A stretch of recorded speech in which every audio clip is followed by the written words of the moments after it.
இந்த கைலாஷ் ஒரு முட்டாள்னு நினைக்கிறேன். அமைதியா உட்காராம ரொம்ப ஓவரா பேசிக்கிட்டு இருக்கான். இதுக்கு என்ன வாங்கி கட்டிக்க போறான்னு தெரியல. நினைச்சாலே பாவமா இருக்குது என்று கோவிந்தும் கரணும் தங்களுக்குள் முணுமுணுத்தனர். அண்ணா, என்னாச்சு? உங்ககிட்ட தானே பேசிக்கிட்டு இருக்கனா என்று அவர்கள் இருவரையும் கைலாஷ் விடாது தொந்தரவு செய்து கொண்டே இருக்க, கைலாஷ் கிருஷ்ணா என்று ஒரு கோப குரல் கணீர் என ஒலித்தது. சத்தம் வந்த பக்கம் திரும்பி பார்த்தான் கைலாஷ். அவனது முதுகு வியர்வையால் நனைந்து சட்டை அனைத்தும் ஈரமாக ஆரம்பித்தது. சுந்தர் கிருஷ்ணா கைத்தடியுடன் மெதுவாக 2 பேரின் உதவியுடன் அந்த ஹாலுக்குள் வந்தார். கூடவே விக்ரமும் வர அவனை பார்த்த அங்கிருந்த எல்லோருக்கும் பயங்கர அதிர்ச்சியாகவும் குழப்பமாகவும் இருந்தது. சுந்தர் கிருஷ்ணா உள்ளே வந்ததும் தலைவன் சேரின் அருகே சென்று அதில் உட்காராமல் பக்கத்தில் போடப்பட்டிருந்த ஒரு சாதாரண சேரில் உட்கார்ந்தார். அங்கு இருந்தவர்கள் எல்லோரும் குழப்பத்துடன் அவரை பார்த்து கொண்டிருக்க, விக்ரம், இங்க வந்து உட்காருவா என்று தலைவர் சேரை காட்டி விக்ரமை அழைத்தார் சுந்தர் கிருஷ்ணா. விக்ரமும் கொஞ்சமும் யோசனை இல்லாமல் நேராக வந்து தலைவரின் சீட்டில் உட்கார்ந்தான். எவ்வளவு தைரியம் இருந்தா அந்த சீட்ல நீ உட்காருவ? அந்த சீட்டோட ஹீட் என்னன்னு தெரியுமா உனக்கு என்று கைலாஷ் கோபமாக கத்த, டேய், நான் தானே விக்ரம் உட்கார சொன்னேன் என்று சுந்தர் கேட்க, நீங்க சொன்னா ஒரு மரியாதைக்காவது வேண்டான்னு சொல்லணும்ல, ஏதோ அவனுக்கே எழுதி வச்ச மாதிரி நேரா போய் உட்கார்ந்துருக்கான் என்று கோபமாக சொன்னான் கைலாஷ். அதை கேட்டதும் சுந்தர் கிருஷ்ணா கோபமாக அவனை பார்த்து, இதுக்கு மேல ஒரு வார்த்தை பேசுறதுக்கு வாயிருக்காது என்று கத்தினார். அந்த வார்த்தையால் அங்கிருந்த மொத்த கூட்டமும் அமைதியானது. கைலாஷும் எந்த பதிலும் பேசாமல் அமைதியாக தலைகுனிந்து நின்று கொண்டான். அப்போது சுந்தர் கிருஷ்ணா திரும்பி கரணையும் கோவிந்தையும் பார்த்து, நீங்க 2 பேரும் எவ்வளவு பெரிய தப்பு பண்ணிருக்கீங்கன்னு உங்களுக்கு நல்லாவே தெரியும். அதுக்காக நான் உங்களுக்கு கொடுக்க போற தண்டனை விக்ரம் முன்னாடி மண்டி போட்டு மன்னிப்பு கேட்கணும் என்று சொன்னார். அவர் சொன்ன அடுத்த நொடியே 2 பேரும் நேராக விக்ரமின் முன்னால் வந்து மண்டிக்கிட்டு, நாங்க பண்ணது தப்புதான் மிஸ்டர் விக்ரம், தயவு செஞ்சு எங்களை மன்னிச்சிடுங்க என்று கெஞ்சும் தொனியில் சொன்னார்கள். அங்கே நடப்பதையெல்லாம் பார்த்து உண்மையிலேயே எல்லோருக்கும் பயங்கர அதிர்ச்சியாக இருந்தது.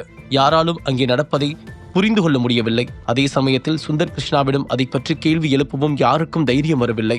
அப்போது கூட்டத்தில் இருந்த ஒரு பெரியவர், சோமேஸ்வரன் இல்லாததால தான் இதெல்லாம் நடக்குது, அவன் மட்டும் இங்க இருந்திருந்தா நடக்கிறதே வேற, எங்க போயிட்டாவ என்று மனதிற்குள் சொல்லிக் கொண்டார். ஆனால் சோமேஸ்வரனுக்கு மிகவும் நெருக்கமாக இருந்த சபரீஷ்குமார் நடப்பதையெல்லாம் பார்த்து தைரியமாக முன்னால் வந்து, என்ன நடக்குது இங்க? நீங்க பண்றது மட்டும் சோமேஸ்வரன் சாருக்கு தெரிஞ்சா என்ன நடக்கும் தெரியுமா? முதல்ல அவன் முன்னாடி இருந்து எந்திரிங்க என்று கரணையும் கோவிந்தையும் பார்த்து கத்தியவன் திரும்பி சுந்தர் கிருஷ்ணாவை பார்த்து பேசினான். ஐயா பெரியவரே, நீங்க கிருஷ்ணா ஃபேமிலியோட தலைவனா இருந்தாலும் களத்துல இறங்கி வேலை செய்யறது எல்லாம் எங்க சோமேஸ்வரன் சார் தான். இங்க அவர் வச்சதுதான் சட்டம்.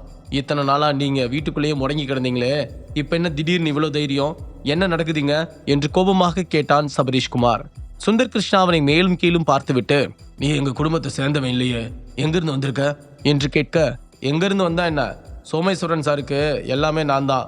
அவர் இல்லாத சமயத்துல இந்த மொத்த ஃபேமிலியும் என்னோட கண்ட்ரோல்ல தான் வச்சிருக்க சொல்லியிருக்காரு என்று சொன்னவன் மீண்டும் கரண் கோவிந்த் பக்கம் திரும்பி, என்ன இன்னமும் வண்டி போட்டுட்டு இருக்கீங்க? நீங்க இப்படி எல்லாம் பண்றதை பார்த்தா உங்க அண்ணன் சும்மா இருப்பாரா? முதல்ல எந்திரிங்க என்று சொல்லி அவர்களை தூக்கி விட்டான். அப்போது எதிரில் உட்கார்ந்திருந்த விக்ரமை பார்த்து, டேய், யாரா நீ? வந்த உடனே தலைவர் சீட்ல உட்காந்துக்கிட்டு ரொம்ப சீனை போட்டுட்டு இருக்க, அடி வாங்கி சாகிறதுக்கு முன்னாடி எழுந்து ஓடி போயிடு என்று விக்ரமின் சட்டையை பிடித்து இழுத்து தள்ளினார். விக்ரம் சில அடிகள் நகர்ந்து சென்று தடுமாறி நின்றவன் சட்டையை சரி செய்துவிட்டு சுந்தர் கிருஷ்ணாவை பார்த்தான். உடனே அவர் சபரீஷ்குமாரை பார்த்து, டேய் தம்பி, எங்க ஃபேமிலி மீட்டிங்ல இந்த அளவுக்கு தைரியமா பேசுறது உனக்கு யாரு அதிகாரம் கொடுத்தாங்க என்று கேட்க, அதான் சொன்னனே, சோமேஸ்வரன் சார் தான் என்று அவன் திமிராக சொல்ல, இப்ப அவன் உயிரோடு இல்ல, அவனை கொன்னது வேற யாரும் இல்ல, இப்ப சட்டையை பிடிச்சு இழுத்து கீழே தள்ளினியே அந்த விக்ரம் தான் என்று சுந்தர் கிருஷ்ணா சொல்ல அங்கிருந்த மொத்த கூட்டமும் அதிர்ச்சியில் உறைந்து நின்றது. என்ன, சோமேஸ்வரன் செத்துட்டாரா? என்ன இது, பெத்த புள்ள செத்த விஷயத்தை இவ்வளவு சாதாரணமா அதுவும் சிரிச்சுக்கிட்டே சொல்லிட்டு இருக்காரு, இதெல்லாம் உண்மைதானா? அதனாலதான் கரணும் கோவிந்தும் கொஞ்சம் கூட யோசிக்காம விக்ரமோட காலில் விழுந்தாங்களா என்று ஒருவன் அதிர்ச்சியில் சொல்ல, மற்ற ஆட்கள் எல்லோரும் தங்களுக்குள் கிசுகிசுத்துக் கொண்டார்கள். உடனே சுந்தர் கிருஷ்ணா கையை நீட்டி எல்லோரையும் அமைதியாக இருக்கும்படி சொல்லிவிட்டு, யாருக்கும் எந்த குழப்பமும் வேண்டாம், நானே எல்லாத்தையும் சொல்றேன். சோமேஸ்வரன் இப்ப உயிரோட இல்ல. அந்த மாதிரி ஒரு கெட்டவனையும் நாட்டுக்கு கெடுதல் செய்யணும்னு நினைச்ச துரோகியையும் பெத்ததுக்கு ஒரு அப்பனா உண்மையிலேயே நான் வருத்தப்படுறேன். அவன் செத்தது உண்மையிலேயே எனக்கு சந்தோஷம்தான் என்று சொன்னார். அதை கேட்டு எல்லோருமே அதிர்ச்சியில் ஏதும் பேசாமல் உறைந்து நின்றிருந்தார்கள். அதை பார்த்த சுந்தர் சிரித்து கொண்டே, என்ன, சோமேஸ்வரன் செத்துட்டான்னு சொன்னதுமே எல்லாரோட முகத்திலையும் அவ்வளவு சோகம் தெரியுது. அப்ப இங்க இருக்கிற நிறைய பேரு அவங்க கூட தப்பான வழியில துணை போய் நிறைய வேலையை பண்ணிருக்கீங்க அப்படித்தானே என்று சொல்லி ஒரு பெருமூச்சு விட்டவர், இங்க நான் எல்லாரையும் எதுக்கு வர சொன்னேன் தெரியுமா என்று சொன்னவர் தன்னுடைய இடுப்பில் இருந்த ஒரு துப்பாக்கியை எடுத்து விக்ரமிடம் வீசினார். அதை பார்த்ததும் கூட்டத்தில் இருந்த ஒருவன், தாத்தா சோமேஸ்வரன் அங்கிள் சத்ததுல எனக்கு உண்மையிலே எந்த கவலையும் இல்லை. அவர் பண்ற வேலையெல்லாம் ஆரம்பத்துல இருந்தே எனக்கு பிடிக்காது. நீங்க சொன்னது உண்மையிலே ஒரு சந்தோஷமான விஷயம் என்று உயிருக்கு பயந்து சுந்தரின் முன்னால் வந்து கதறினான். உடனே சுந்தர் சிரித்துக்கொண்டே, இததான் எதிர்பார்த்தேன். சோமேஸ்வரனுக்கு துணை போனவங்களுக்கெல்லாம் என்ன நடக்கும் தெரியுமா என்று சொல்லி விக்ரமை பார்க்க அவன் துப்பாக்கியை லோட் செய்து சபரிஷ்குமாரை நோக்கி நீட்டினான். சார், நான் ஏதோ உணர்ச்சி வசப்பட்டு பேசிட்டேன் சார். உண்மையிலே எனக்கும் சோமேஸ்வரனுக்கு எந்த சம்மந்தமும் இல்லை என்று சொல்லி முடிக்கும் முன்பே அவனுடைய நெற்றி பொட்டிலேயே சுட்டான் விக்ரம். அதை பார்த்து மொத்த கூட்டமும் பயத்தில் அலறியது. அதுவரைக்கும் சுந்தரி மீது இருந்த பயம் இப்போது அப்படியே மொத்தமாக விக்ரமின் பக்கம் சாய்ந்தது. விக்ரம் எல்லோரையும் குரூரமாக பார்த்து சிரித்துவிட்டு திமிராக சென்று தலைவரின் சேரில் உட்கார்ந்தான். யாரும் பயப்பட வேண்டாம். நான் உங்க யாரையும் கொல்ல போறதில்ல. இது உங்களுக்கு ஒரு வார்னிங் தான். இதுக்கு மேலேயும் சோமேஸ்வரன் விட்டதை ஆரம்பிக்கலான்னு யாராவது தப்பான வழியில பேசுனீங்க, உங்களோட பணம் கூட வீட்டுக்கு வராதுன்னு சொல்றதுக்கு தான் இந்த மீட்டிங் என்று விக்ரம் கோபமான துணியில் சொன்னான். அதை கேட்டு எல்லோரும் நடுங்கியபடி அமைதியாக நின்று கொண்டிருந்தார்கள். அப்போது சுந்தர் கிருஷ்ணா மீண்டும் கூட்டத்தை பார்த்து, அதுக்காக மட்டும் நான் உங்களை இங்க வர சொல்லல. இந்த இடத்துல வச்சு கிருஷ்ணா ஃபேமிலியோட அடுத்த தலைவன் யாருங்கிறத சொல்றதுக்காக தான் நான் எல்லாரையும் வர வச்சேன். நடந்ததை எல்லாம் பார்க்கும்போது உங்களுக்கே தெரிஞ்சிருக்கும் அடுத்தது யார் தலைவர்னு. இனிமே நான் நிம்மதியா கால் மேல கால் போட்டு உட்காந்து வீட்டில் ரெஸ்ட் எடுக்க போறேன். இந்த தலைவர் பதவியால நான் பட்ட மன உளைச்சல் எல்லாம் போதும். இதுக்கு மேல அதை எல்லாத்தையும் விக்ரம் தாங்கிக்கட்டும் என்று கேஷுவலாக சொன்னார். கூட்டத்தில் இருந்து யாருக்குமே அந்த விஷயம் கொஞ்சம் கூட பிடிக்கவில்லை. உண்மையை சொல்லப்போனால் கிருஷ்ணா ஃபேமிலியில் பலர் தங்களுக்கு நிறைய பணம் பதவி கிடைக்க வேண்டும் என்ற பேராசையாலும் தாங்கள் கூடிய சீக்கிரத்தில் பிரபலமாகிவிட வேண்டும் என்ற ஒரு அற்பாசையினாலும் சோமேஸ்வரனை சார்ந்து இருந்தனர். ஆனால் இன்று அது அனைத்துமே சுக்குநூறாக ஒரு நொடியில் வீணாகி போய்விட்டதை நினைத்து அவர்களது மனம் வெதும்பி தவித்தது. எப்படி இந்த சூழலை சரி செய்வது என்று அவர்கள் யோசிக்கும் முன்னே அவர்களது மனதிற்குள் இடி விழுந்ததை போன்று விக்ரம் தான் குடும்பத்தின் தலைவன் என்ற ஒரு செய்தியும் வந்து இறங்க அவர்களால் அந்த சூழ்நிலையை கடந்து போகவே முடியவில்லை. அப்போது கூட்டத்தில் இருந்த ஒரு பெரியவர் மட்டும் தைரியமாக முன்னால் வந்து சுந்தர் கிருஷ்ணாவை பார்த்து, நீங்க எடுத்திருக்கிறது ரொம்ப தப்பான முடிவுன்னு நினைக்கிறோம். என்னதான் முடிவெடுக்கிற அதிகாரம் உங்ககிட்ட இருந்தாலும் கிருஷ்ணா குடும்பத்து ஆளுங்க கிட்ட கொஞ்சம் கூட கலந்து பேசாம நீங்களே ஒரு முடிவு எடுத்தது ரொம்ப தப்பு.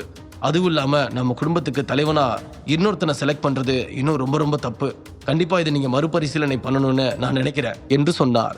உடனே அருகில் இருந்த இன்னொருவரும் எழுந்து, ஆமா, எங்களுக்கும் விக்ரம் தலைவர் ஆகிறதுல விருப்பம் இல்ல. நீங்க இல்லனா அடுத்து கரண் இல்லனா கோவிந்த தானே தலைவராக கொண்டு வரணும் என்று சொன்னார். நான் உங்க யார்கிட்டையும் ஒப்பீனியன் கேட்க இங்க வரல. விக்ரம் தான் நம்ம குடும்பத்தோட அடுத்த தலைவர்னு உங்ககிட்ட சொல்றேன். இதுல எந்த மாற்றமும் கிடையாது. விக்ரம் கிட்ட நம்ம குடும்பத்தை வழிநடத்தி கொண்டு போறதுக்கான எல்லா தகுதியும் இருக்கு என்று சுந்தர் கிருஷ்ணா சொன்னார். ஆனா இப்படி ஒருதலை பட்சமா நீங்களே முடிவு இருக்கிறதுல எந்த நியாயமும் இல்லை. வேணும்னா ஒன்று பண்ணலாம். நம்ம குடும்பத்துல அடுத்த தலைவர் யாருன்னு மெஜாரிட்டி வைஸ் முடிவு பண்ணிக்கலாம். உங்க சார்பா நீங்க விக்ரம் செலக்ட் பண்ணிருக்கீங்க. எங்க சார்பா நாங்க ஒருத்தரை செலக்ட் பண்றோம். இதுல யாருக்கு ஓட்டு அதிகமா விழுதோ அவங்களே அடுத்த தலைவராக இருக்கட்டும் என்று அந்த பெரியவர் சொன்னார். உடனே அருகில் நின்றிருந்த அஜய் கிருஷ்ணா, இது எப்படி ஒர்க் அவுட் ஆகும்? கிருஷ்ணா ஃபேமிலியில இருக்க எல்லாருமே நம்ம ஆளுங்களுக்கு தான் ஓட் பண்ணுவாங்க. அப்புறம் எப்படி மிஸ்டர் விக்ரம் ஜெயிக்க முடியும்? அவருக்கு சப்போர்ட் பண்றதுக்கு யார் இருக்காங்க என்று கோபமாக கேட்க, ஏன் நீ இல்லையா? நம்ம தலைவர் கூட விக்ரம் பக்கம் தானே இருக்காரு. அதே மாதிரி நம்ம கூட்டத்தில் மறைமுகமா விக்ரமுக்கு சப்போர்ட் பண்ண நிறைய பேர் இருப்பாங்க என்று அந்த பெரியவர் சொன்னார். அதை கேட்டு அஜய் கிருஷ்ணாவுக்கு என்ன பதில் சொல்வதென்று தெரியாமல் அமைதியாக நின்று கொண்டான். அந்த அமைதியை பயன்படுத்தி கொண்ட மற்ற ஆட்கள் எல்லோரும் விக்ரமுக்கு எதிராக குரல் கொடுக்க ஆரம்பித்தார்கள். ஒரு கட்டத்திற்கு மேல் பொறுமையை இழந்த சுந்தர் கிருஷ்ணா, எல்லாரும் ஒரு நிமிஷம் நிறுத்துறீங்களா என்று கத்த மொத்த இடமும் அமைதியானது. உங்களுக்கு என்ன, இப்ப ஓட் பண்ணி தானே அடுத்த தலைவரை செலக்ட் பண்ணணும், அவ்வளவுதானே என்று கேட்க அஜயை தவிர ஒட்டுமொத்த கூட்டமும் அதை ஆமோதித்தது. உடனே சுந்தர் கிருஷ்ணா திரும்பி விக்ரமை பார்த்து, விக்ரம், இதை பத்தி நீ என்ன நினைக்கிற என்று சொல்ல, தாத்தா, உங்களோட முடிவு எதுவா இருந்தாலும் அதுக்கு நான் கட்டுப்படுறேன் என்று மென்மையான புன்னகையுடன் சொன்னான். அதை கேட்டு சுந்தர் மீண்டும் கிருஷ்ணா குடும்பத்தை பார்த்து, சரி, உங்க சார்பா யாரை நிக்க வைக்கலான் இருக்கீங்க என்று கேட்க எல்லோரும் ஒரு முறை கலந்து பேசிவிட்டு, நாங்க கோவிந்த தான் நிறுத்தலான் இருக்கோம் என்று ஒரு பெரியவர் சொன்னார். அப்போது மீண்டும் சுந்தர் திரும்பி விக்ரமை பார்க்க விக்ரம் தன்னுடைய சேரில் இருந்து எழுந்து, கோவிந்த நீங்க எனக்கு போட்டியா செலக்ட் பண்றதுல எனக்கு எந்த பிரச்சனையும் இல்லை. ஆனா அதுக்கு முன்னாடி முடிக்க வேண்டிய ஒரு வேலை இருக்கு என்று சொன்னவன் அங்கே நின்றிருந்த அஜயை தன் பக்கம் அழைத்தான். அஜய் அமைதியாக அருகில் வந்து நிற்க விக்ரம் அவனை பார்த்து, உன்னோட அப்பா அம்மாவை கண்டுபிடிச்சு கொடுக்கறதா நான் வாக்கு கொடுத்துருந்தேன். ஒருவேளை அது முடியலைனாலும் அவங்களுக்கு என்ன ஆச்சுன்னு கண்டுபிடிச்சு அதுக்கு காரணமானவங்களை உன் கண்ணு முன்னாடி கொண்டு வந்து நிறுத்துறேன்னு வாக்கு கொடுத்துருந்தேன் என்று சொன்னான். அஜய்க்கு விக்ரம் என்ன சொல்ல வருகிறான் என்று புரியவே இல்லை. குழப்பமாக அவனையே பார்த்தபடி நின்றிருந்தான். அஜய், நான் இப்ப சொல்ல போற விஷயம் உனக்கு ஷாக்கா இருக்கலாம், ஆனா அதுதான் உண்மை. இப்போ உன்னோட அப்பா அம்மா உயிரோடு இல்லை. அவங்கள கொன்னது வேற யாரும் இல்லை, சோமேஸ்வரன் தான் என்று சொன்னான். அதை கேட்டு அஜய் கிருஷ்ணாவுக்கு தூக்கி வாரி போட்டது. என்ன சொல்றீங்க? என்னால் இதை நம்ப முடியல. விக்ரம் நல்லா விசாரிச்சிங்களா? நிஜமாவே என் அப்பா அம்மா செத்துட்டாங்களா என்று கண்கள் கலங்க அதிர்ச்சியோடு கேட்டான். அதை அக்செப்ட் பண்ணிக்க உனக்கு கொஞ்சம் கஷ்டமாக தான் இருக்கும், ஆனால் அதுதான் உண்மை அஜய். உன் அப்பா அம்மாவை கொன்ன சோமேஸ்வரனை உன் கண்ணு முன்னாடி கொண்டு வந்து நிறுத்திருக்கணும், ஆனால் அவர் இப்போ உயிரோடு இல்லை. ஆனால் உனக்கு ஆறுதலான இன்னொரு விஷயத்த நான் பண்ண போகிறேன். சோமேஸ்வரனுக்கு சப்போர்ட்டாக இருந்து உன் அப்பா அம்மா சாவுக்கு காரணமான இன்னும் 2 பேர் இருக்காங்க. அவங்கள இப்போவே உன் கண்ணு முன்னாடி நிறுத்துறேன். அவங்கள நீ என்ன வேணாலும் பண்ணலாம் என்று சொல்லி கரணையும் கோவிந்தையும் பார்த்தான் விக்ரம். அதை கேட்டதும் இருவருக்கும் அள்ளு விட்டது. பயத்தில் நகரக்கூட முடியாமல் அப்படியே சிலை போல நின்றிருந்தார்கள்.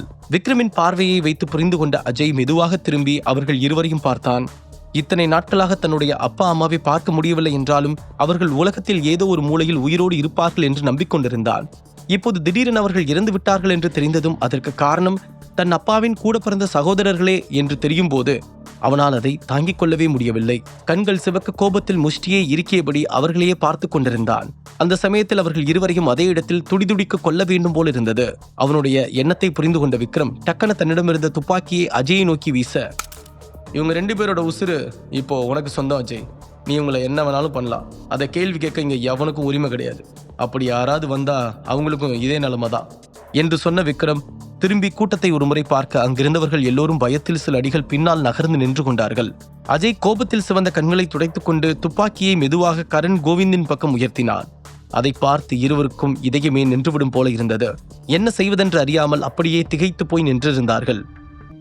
முழு கதையையும் கேட்டு மகிழ பாக்கெட் FM ஆப்பை டவுன்லோட் செய்யுங்கள். லிங்க் டிஸ்கிரிப்ஷனில் கொடுக்கப்பட்டுள்ளது.